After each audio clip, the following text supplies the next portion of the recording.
temptation that ever lures us back into the crystal shadow. And thus did our journey begin. Fraudulent, vile, deceitful, shocking, controversial, but most of all, extraordinary. These are the adjectives and nouns used to describe those born women who broke the gender binary, rebelled against the patriarchy, and became female husbands. Female husbands was a term that originated from the 17th century and was eventually coined by writer and magistrate Mr. Fielding that was used to fictionalize and document the life and trial of a young Charles Hamilton. Charles Hamilton was once born Mary, who became a man and decided to marry a woman. In his case, Mary Price. It was through this marriage that she was eventually found out, tried, and punished for such. It was fictionalized, emboldened, and dramatized to portray his life as something more than it was. False claims such as Hamilton marrying 14 wives was brought up, despite being disproven and only showing a relationship with Mary Price. To many, especially to courts and judges of the time, Hamilton was considered a deviant, someone who not only committed the sinful act of same-sex marriage, but vagrancy, which was the crime of being homeless and unemployed. Something still seen to this day. In the eyes of the law in the UK, he was a sodomite, someone who committed sexual acts with the same sex, let alone penetrative sex, according to Price. To women writers of the time, she was considered a betrayal, as Priscilla Wakefield denounced her, not supporting females becoming male imitators. To the modern day, they are confusing, as Hamilton could have either been a butch lesbian and wanted to live her life-loving woman, a transgender man using this opportunity to live his true gender, or bisexual, as they wanted a taste of both genders. However, it's pointless now, as no one will ever truly know. But one thing we do know is that Hamilton rebelled against the strict rules put in front of her. She liberated herself in order to be who they truly were. In a society like England and Scotland, Hamilton had no place. They were one that was rejected by the norms, and although cross-dressing wasn't explicitly outlawed, it was, and still is, frowned upon, seen as a deviancy or a direct attack on the opposite gender, or in the case of non-binary people, a form of attention-seeking, which isn't the case. Hamilton is proof that in the UK, he was considered all these negative adjectives, but that may have been a good thing because she lived their life the way they wanted to, the way every queer people should live life as, free to be themselves and express and change themselves to match who they truly are without the danger of being harassed or persecuted. In other words, queer people, like Hamilton, need to be horrid, like the UK's queer icon, the shield of undying flame, Horrid Henry.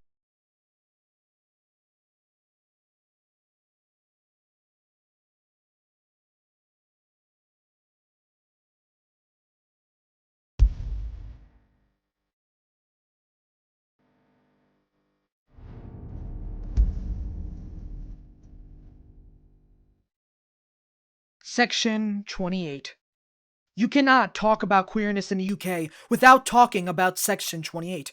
Implemented by the notorious conservative government of Margaret Thatcher, Section 28 was a law that pretty much was the 20th century version of Don't Say Gay.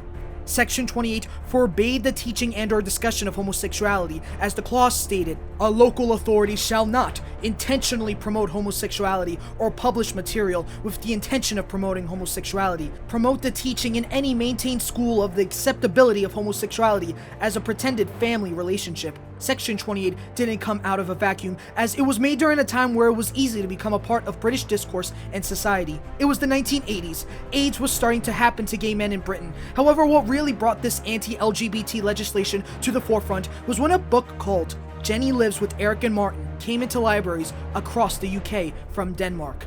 In response to such, the conservative government acted to put it into law, disrupting LGBTQ student clubs across the UK and activities. Not to mention, Section 28 also specified local authorities, which also meant that many local councils were prohibited from funding much-needed gay and lesbian initiatives, especially ones to help combat HIV/AIDS. Vague wording and malicious intentions and ideas that homosexuality is promoted led to an increased stigmatization of gays in the UK, already in a society that had low acceptance of gays, and during the AIDS epidemic no less. Up until 2000 in Scotland and 2003 in the rest of the UK, Section 28 left a bitter taste among teachers and educators, especially for those who feared losing their jobs. In fact, even after the days of Section 28, it left teachers confused, worried about how to approach homosexuality, how to help gay students that even faced homophobic bullying. It left queer kids stranded in a form of limbo. They're too political to look out for, as their existence is paradoxical to the idea of protecting the children. But at the same time, don't queer kids deserve to be protected? Don't they deserve to be validated for something they can't control, including being gay? Didn't they deserve sympathy? Well, according to Section 28, you don't. You don't have an inalienable right to be gay, as you are instead a political pawn. You are indeed horrid. Luckily, the outcry against Section 28 was strong, and by strong I mean lesbians storming the House of Commons by sliding down a rope like the action heroes they are. Groups like Stonewall UK was formed to lobby against it and now provide support for LGBTQ Brits. The 1997 elections saw the drop of power of conservatives in Britain, aka the Tories, which are pretty much the Republicans of Britain, and a rise to Labour, which are the Democrats in Britain. The law was repealed, and LGBT History Month happening in the UK every February since 2005. Fun fact, in the UK, their Black History Month is switched with our LGBT History Month, or as the Brits say, swap, with Black History Month being honored in October and LGBT History Month in the US being honored in October. As for our current day, LGBs live comfortably in UK society, with same-sex marriage legal in 2013 and discrimination protections into law. It seems chill for them. Canal Street, their version of Greenwich Village or San Francisco, hey, I talked about San Francisco in my Tales of the City video, watch it, where LGBT people flourish, grow a community, and be good, perfect citizens in British society. Wait a second, Kamen, aren't you forgetting the T? Well, yes, because Britain is as well. We'll get to that in a bit, you know what's coming, because now there's a divide of the good gays in Britain and the ones considered horrid, like Horrid Henry. Okay, big disclaimer, because no, I'm not saying Horrid Henry is gonna be LGBTQ, nor am I saying he's automatically, canonically gay, trans, or queer. This is just a fun video of me analyzing Horrid Henry through a queer perspective. I really like this show, so I might as well give it a shot. Make sure to enjoy it. It's fun. I love Horrid Henry. It's great. Oh, also, I'm gonna say something that I'm probably gonna get a lot of flack for in the Horrid Henry fandom. Henry and Margaret are cuter together than Henry and Ralph. Yeah, I know people ship Hen Ralph and all that, but I just see them as friends. But Henry and Margaret, they have such good chemistry together. Based on the 1994 book by Francesca Simon, the Horrid Henry TV show revolves around the titular character's misadventures and pranks, or tricks, according to the toy line on his website. Wait, why is a mask $3? This should not be $3. Oh wait, I forgot I live in the United States. For many people outside of the UK, Horrid Henry is seen as inverted Caillou, as instead of a spoiled brat being pampered by parents with little to no backbones, but locks in whenever Chuck E. Cheese is involved, it's this random 10-year-old prank kid always being confronted by his abusive parents who clearly illustrate favoritism towards his younger brother, Perfect Peter. Luckily, Americans, I believe, can watch it on Amazon Prime. They get lost in the lobby. Fine. Now, granted, as an American, Henry's antics are nowhere bad, but that's because I'm used to school shootings, so Henry has ways to go to reach that low, and he's clearly not going that low, he's just a prank kid.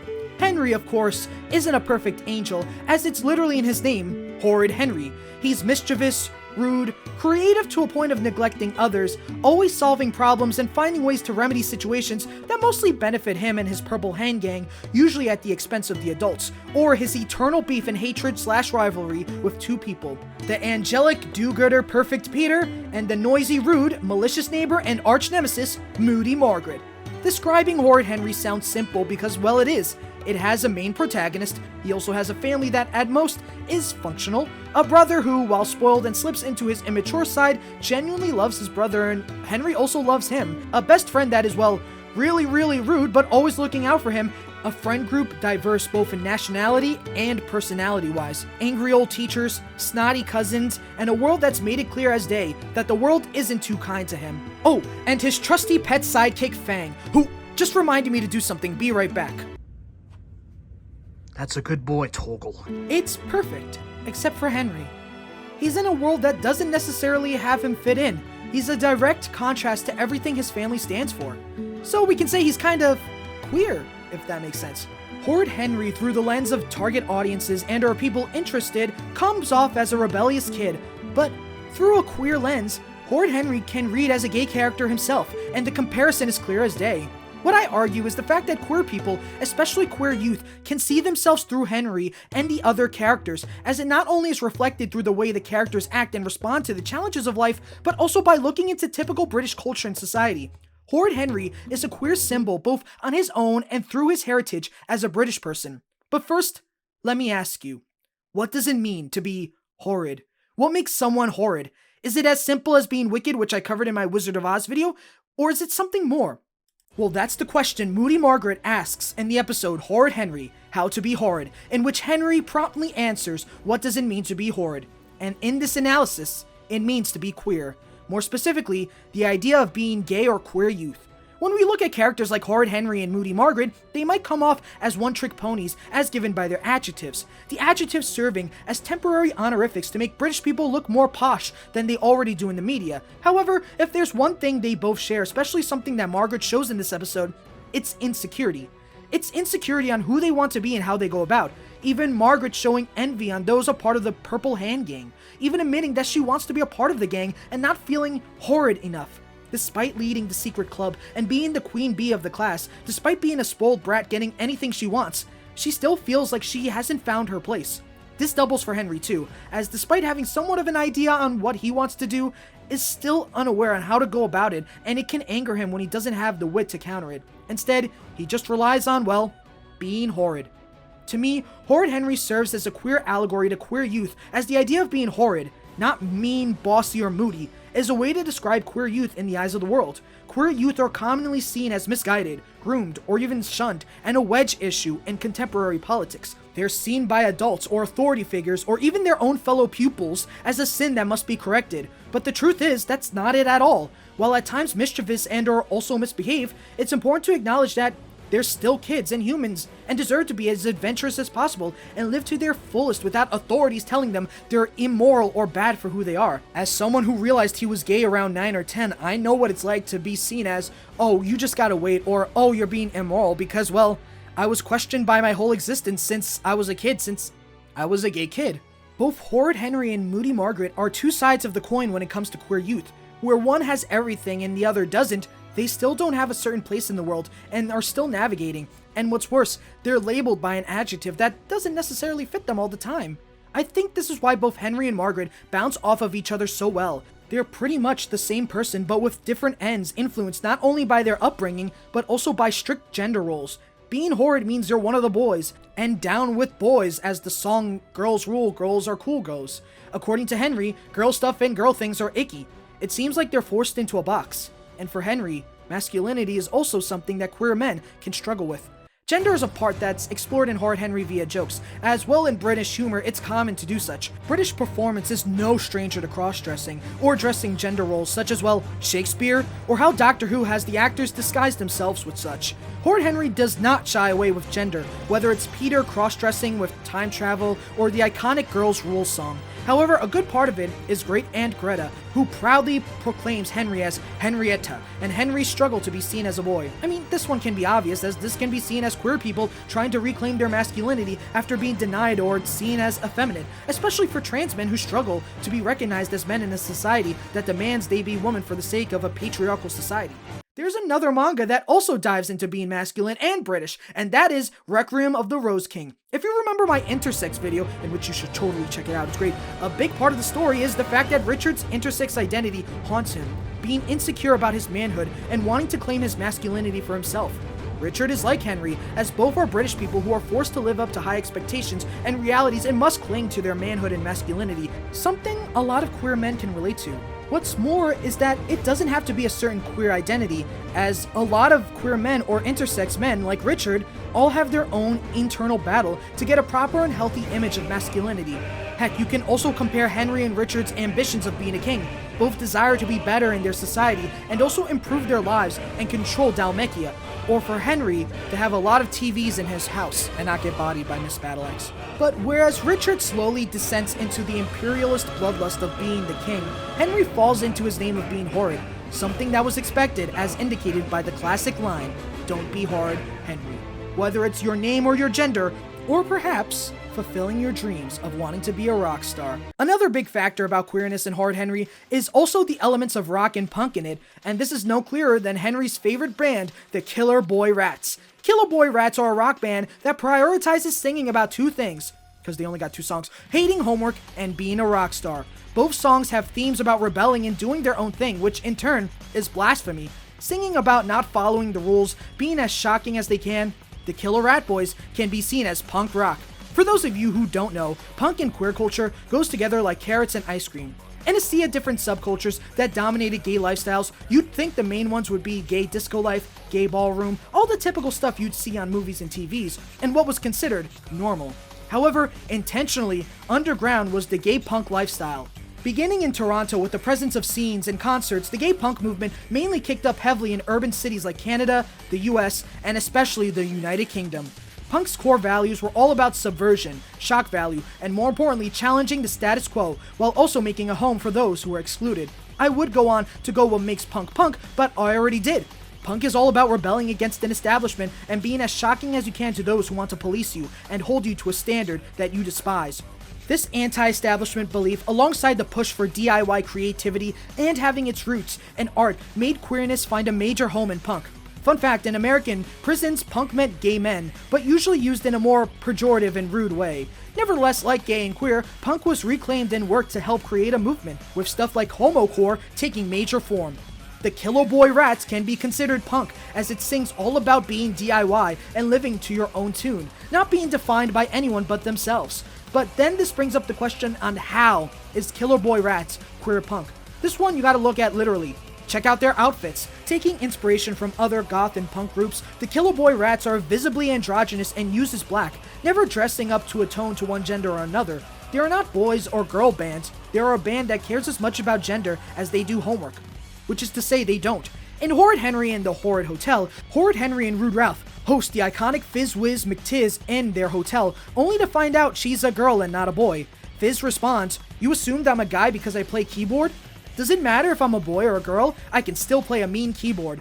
In this moment, Fizz, and by proxy the Killer Boy Rats, captured a key part of queercore or queer punk, messing or abandoning gender norms for your own performance. In the book Queercore, How to Punk a Revolution, trans singer Lynn Breedlove discusses how queercore and punk helped him experiment with gender, and how by being free from rigid gender norms and gender performance, Lynn was able to find his own tune and perform how he wanted when he stated, "The definition of punk is to subvert the dominant paradigm through art, culture, and music." We were turning all these things that had been done in a certain way. I mean, there were all these dudes in rock and roll with big hair and spandex or eyeliner or whatever, but they were still like, we're dudes and we're straight and we're getting all the babes at the end of the night. We were really messing with gender, like, this is the way we live our lives, and at the end of the night, we're going to get the chicks too. One thing that happens when I perform is that whatever the performance is that I'm creating, I'm not just creating the performance, it's creating me. It's not only the energy loop between me and the audience, it's the energy loop between what I say and what I feel, kind of bouncing back and forth inside me. This shows that the Killer Boy Rats are queercore punk bands as they refuse to subside to gender norms and authority and instead focus on the real point, making art and expressing yourself free of authority and, more importantly, liberating queer identity. On the topic of such, another factor of queer punk cultures was the topic of liberation, as it was firmly against the idea of assimilation, seeing assimilation as a form of conservatism that queer punks were actively fighting against. In Queercore the book, they comment, "Others of us felt like assimilation into a deaf culture was itself a death trap. You demand the right to serve in the military and you're going to end up dropping phosphorus bombs on Afghani kids. And really, is that liberation? Is that freedom? Is having a seat at the table of empire really liberation? If you get to run and you get to sexually torture and humiliate people, does that mean you're equal? Because now my American kid can join the army and go make butt pyramids in Iraq?" We feel like at its strongest, queer culture represented a standing critique of the entire society and its illnesses and what needed to be overthrown. A much more revolutionary take on the potential of queer liberation. The thing about assimilation or liberation is that neither is a wrong or right answer. Everyone has a right to choose what works better for them and how they want to navigate their life and how they want to explore their queerness. It's when someone gets too comfortable in said roles and turns a blind eye to others and how they move is when things go wrong. And that's what leads to the tension. Is the constant push for liberation truly liberating if it's not inclusive of people of different races, or not taking accountability for its lack of accessibility for disabled people? Is assimilation truly worth it if you get to determine the rules and end up abandoning others that truly need it? These imperfections, these horrid beliefs are key, as this also helps Horrid Henry to be read as queer subtext, as Horrid Henry can be read as a symbol of queer liberation and its flaws, while assimilationist and its imperfections can be represented by a character that I feel is really misunderstood, the Phoenix of Rosaria, Perfect Peter. When people talk about perfect Peter, they always talk about him being snobby or stuck up, being the perfect boy. He's always raised to a high standard and seen as what Henry should be. However, Henry does not want to be Peter. Nevertheless, Peter is always praised and loves it, and wants Henry to get in on it. Whether it's praise for dressing for a wedding, all the gold stars he can get, or simply being nice to his mum. Henry and Peter are both symbols of liberation and assimilation, as they not only show the radical elements of both for queer people and its flaws. Take, for example, Henry, as while it is fun to be liberating and free without authority, it also comes with trouble that hurts others. Take, for example, Prissy Polly's wedding. Despite having fun and messing around, he does mess up Polly's perfect day, even doing something as awful as destroying the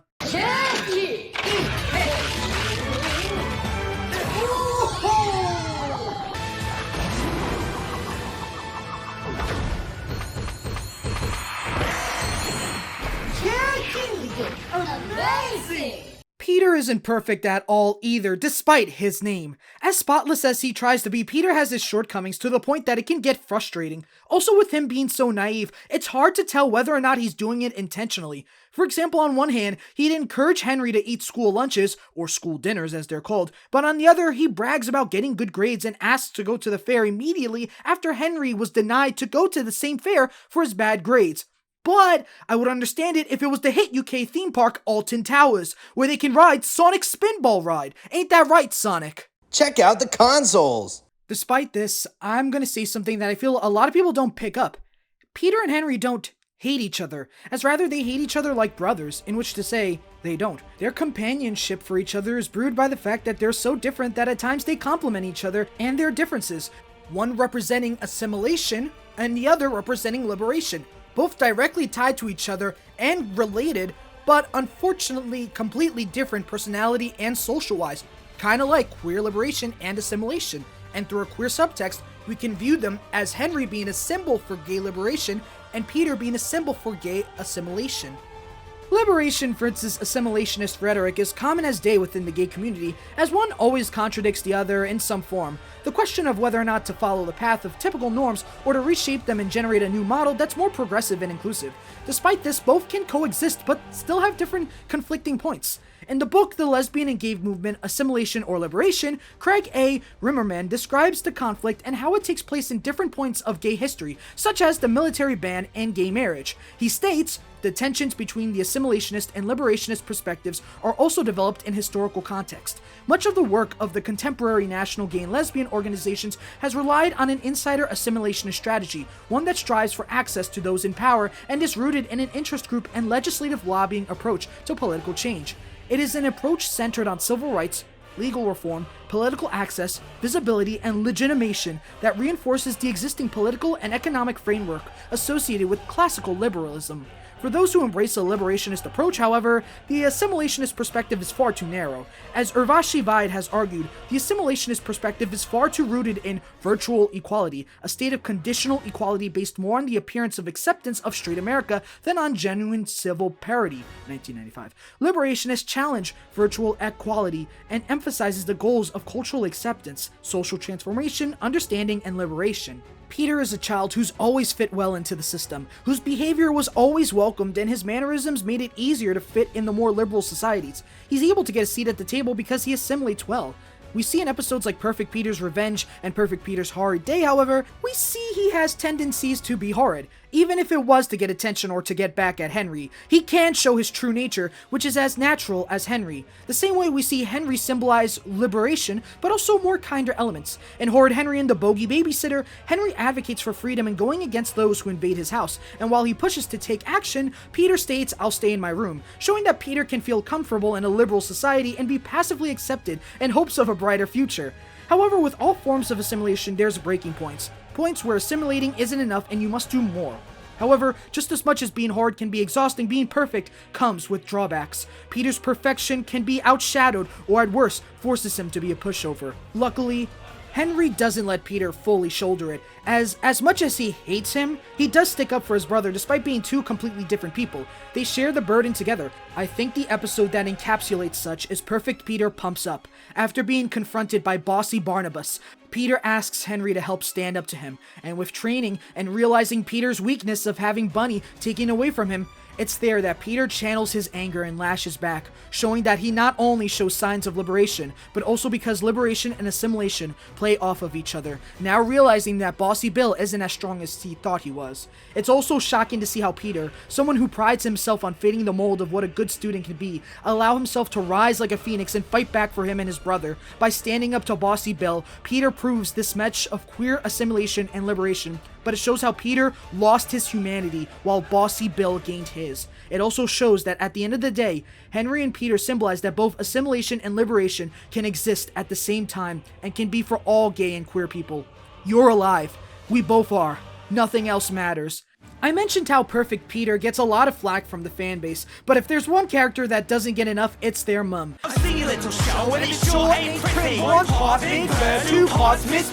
Throughout the show, her favoritism bleeds through the narrative as she makes it clear as day her behavior isn't because she loves Henry and wants Peter to serve as a role model, it's because she hates Henry and wants him to be a carbon copy of Peter to fulfill her wishes. Horrid Henry's mom is someone who embraces the idea of conformity, relying on strict rules that only fit very few. She disguises her prejudices and biases as a form of moral justice, seeing herself as an arbiter of what's right and wrong, while being completely blind or downright dismissive of other experiences no matter what others say. In other words, Horrid Henry's mom is a TERF. However, she's not alone in her one-sided abuse, as despite his kindness, Horrid Henry's dad Simon also reprimands Henry. Despite Henry's dad being nicer, he's spineless. He's quick to go along with whatever punishment his wife dishes, even if it's irrational. Simon claims to love Henry, but does nothing to stand up for him. His love is fake and only conditional on how his mother feels. He simply is a man with no backbone, willing to throw people under the bus for his own image. In other words, Simon is the Labour Party. It's these forms of authorities that push down on Henry or fail to support him, in which queer people can see themselves in Henry's shoes. They can recall to a world that demands you maintain a status quo that waters down who you are. It's a way to be seen as a symbol of the oppression queer people face. People with power and influence over society or your community, telling them what they can and cannot be, despite how they truly feel inside. But if there's also another oppressive force that is a key factor that helps Horrid Henry establish its queer identity, it's its British identity, as this show is unapologetically British. Throughout Horrid Henry, you'll see common British phrases and cultures, such as the aforementioned Horrid Hotel, where they realize that an American bathroom/restroom is a toilet, how cupcakes are called fairy cake, or the visible presence of the Queen. Horrid Henry proudly displays its British identity and immerses itself in British culture, British phrases, British games, and specifically the themes of British society. British society is reflected in Horrid Henry with the theme of individualism, as younger Brits, just like their American counterparts, are known for being radically expressive, whether it's through countercultures like punk or by themselves. Add on to the idea of queerness, Horrid Henry ascends from just representing the idea of being horrid equals being yourself. It can also mean that being horrid means living your authentic queer self. So now that I covered all the reasons why Horrid Henry can be read as a queer story for queer youth who believes in liberation, I want to round back to the beginning when I talked about Section 28 and Charles Hamilton. Charles Hamilton is like Henry, as despite his confusing labels and what to describe her at, wait, who cares? What matters isn't the label or the title, but the fact that Charles lived life to her fullest without care and was punished for it proves her life was worth living. They didn't bother to behave by typical British rule, and instead he wanted to find love, breathe air, and experience queerness to the fullest. Charles was like Horrid Henry because they both refused to conform to strict roles and instead forged their own path. They aren't decided by who they were born as, but what they decide to be. Something a certain Prime Minister learned when she implemented Section 28. And for the quick checkup after learning that harsh lesson,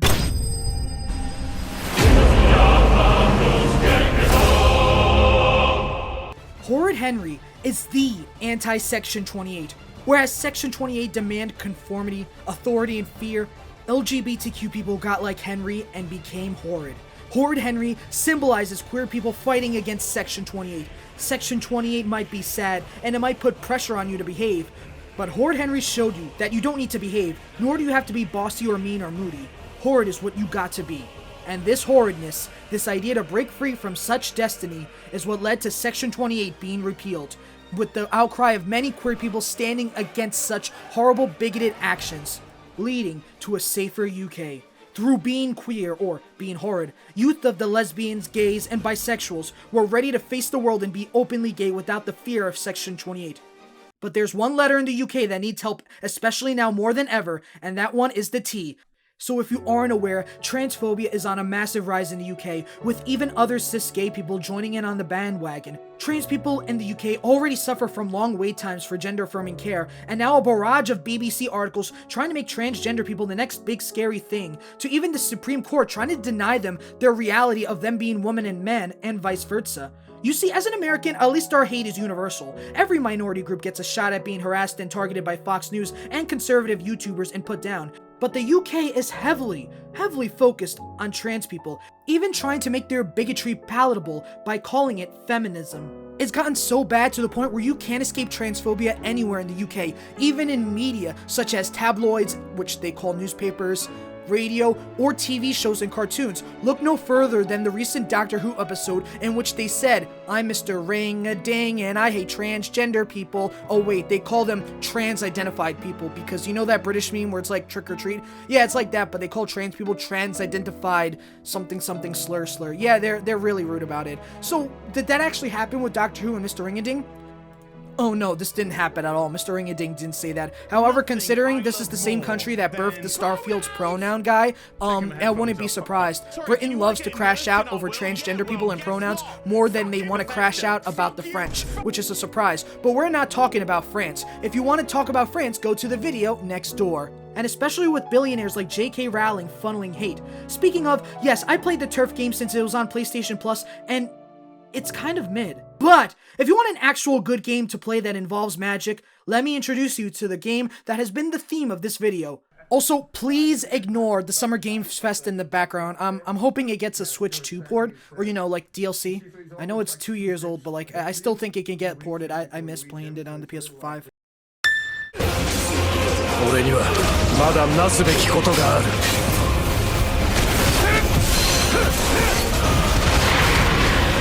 来い、イフリート！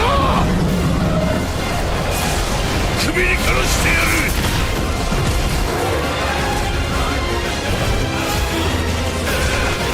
戦い続けるぞ。人である限り。ファイナルファンタジー16。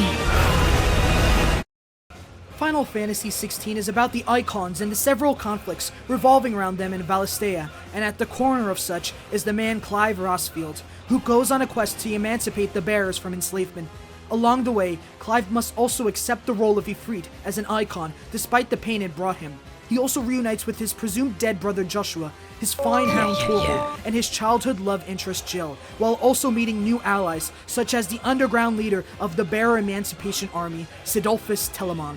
Clive's journey isn't just about freedom, but accepting the truth of what happened between Phoenix and Ifrit, using such pain and experiences to help others. Clive vows to protect the bearers, the members of the Hideaway, and use the Eikon's powers to stop the world from destruction. So, what is Final Fantasy XVI and Clive doing in a Horrid Henry video? Well, it's because Clive and Henry are both the same person. People forging their own path and looking past their trauma for a better future. There can be other comparisons such as Peter to Joshua, how Rude Ralph is Sidolphus but younger, Fang and Torgal being faithful companions, or Margaret and Jill being the chosen love interests. But I want to focus on Clive and Henry, because to me, they summarize this video on how both represent and symbolize trans British people. So yes, Henry should be in Tekken 8. Clive and Henry are bold, daring, and strong-hearted. Both know that their past is less than favorable and that trauma persists, but they continue forward, despite the odds, despite society hating them, despite people in power pushing down upon them and feeling like the whole world and country is against them. They are the bearer of it all. They persist.